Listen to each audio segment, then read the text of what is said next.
Hello everyone, today we're going to talk about our project for the big data course. Our topic is co-autoregression graph neural network prediction.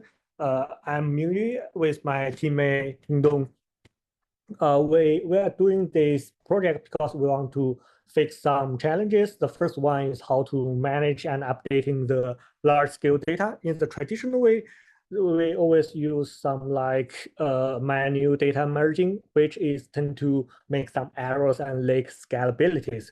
But now we are using the Spark framework, and this can actually improving the efficiency, also ensuring the data consistency and integrity. The second one is how to train artificial intelligence models with large-scale data. In the traditional way, we always load the entire data set in a single machine's memory and processing it in smaller chunks, which is constrained by the machine's memory capacity. But in our way, we use the Spark framework, and this approach actually improves the computational efficiency and enhance the model performance. And also, we are going to talk about our algorithm. In the pathway, we use the single time series data, and there are a lot of limitations.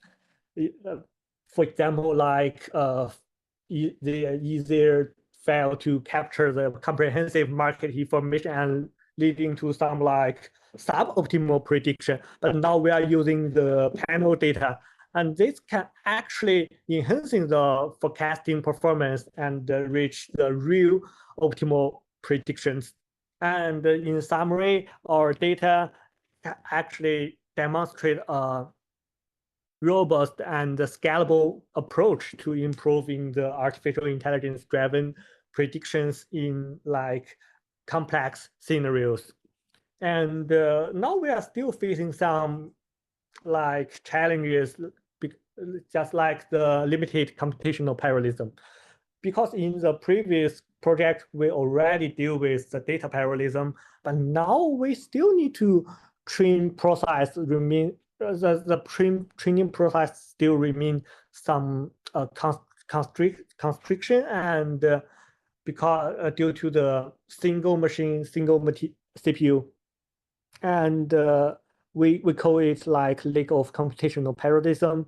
Although the data can be efficiently distributed, but the model training itself does not leverage cluster-based parallel computation. And this is because a lot of reasons. The main reason is resource constraints. And in the future, we are gonna to actually, the first thing is enable the model to distribute the model training. And this can actually be done in the AWS, and in the following, we also need to optimize the resource utilization and enhance the algorithm, and finally reach a more efficient training efficiency. And also about the three ways of our solution about the volume, actually in some case, the Spark framework can actually process like unlimited amounts of stock data for training, but this is only constrained by the machine's resource. And also about the velocity, and in our project, we can run like 5,000 epochs under 1 minute, and this is very fast. About the variety, there are two sides of the variety. The first one is internal variety because we use the panel data. The panel data got a lot of columns and rows. This can actually prove the internal variety, and the external variety, our models can actually use a lot of data like stock data, sales data, insurance data to make some predictions, and only the data form like class ID, channel ID, year, month, units. Why we use stock data? Because it's easier to get, and we download this data from the Web Finance up to December 2024.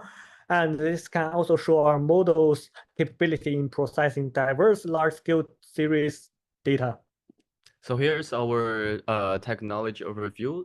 In the data aggregation part, we use PySpark's distributed computing method to process large-scale data sets.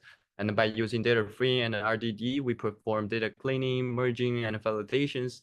And also for the backend and the front end part, we developed a really clean and intuitive user interface by using HTML and CSS. Also, there are some really interesting feature selection chat boxes and some like real-time updates of tables and plots. So the tables like such as loss curve, prediction charts, heat map, and I will show you guys all these in the later slides.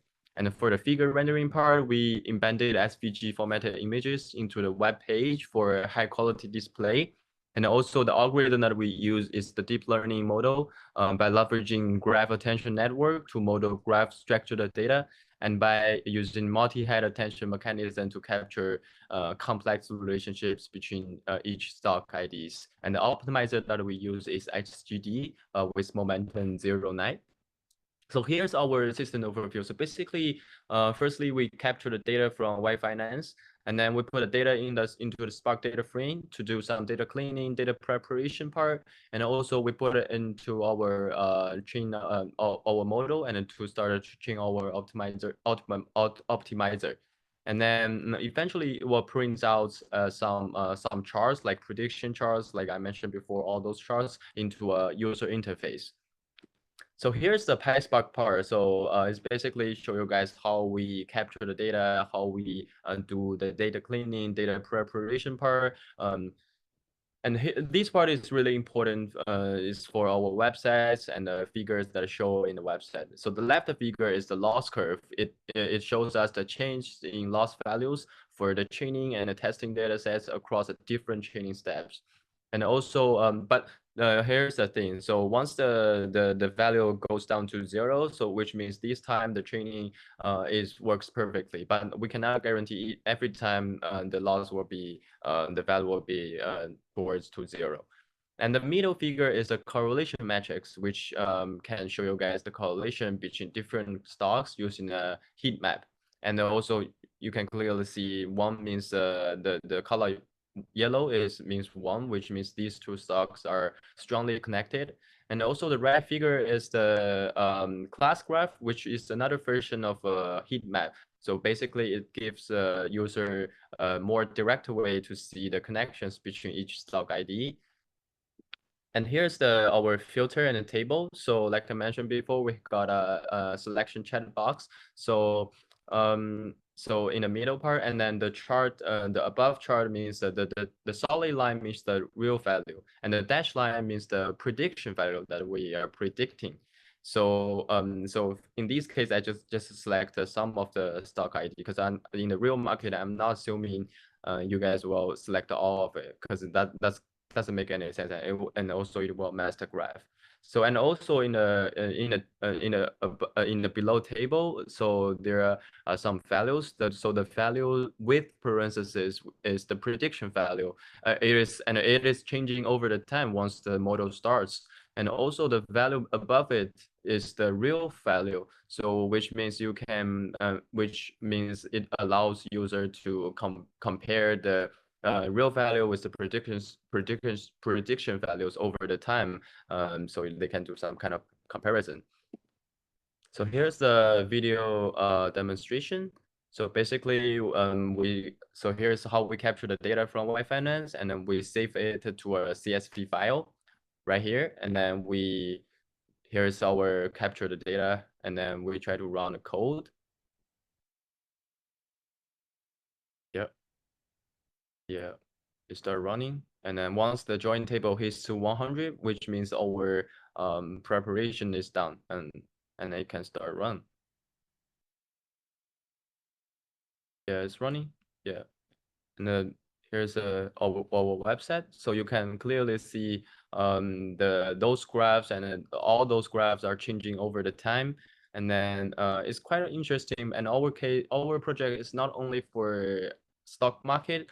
We can also use other data sets like sales market, like insurance market. So it's kind of our project that can really fit in with the different fields of industry, which is quite important. So the variety is quite big. Yeah. Yeah, and there's our reference. Thank you so much.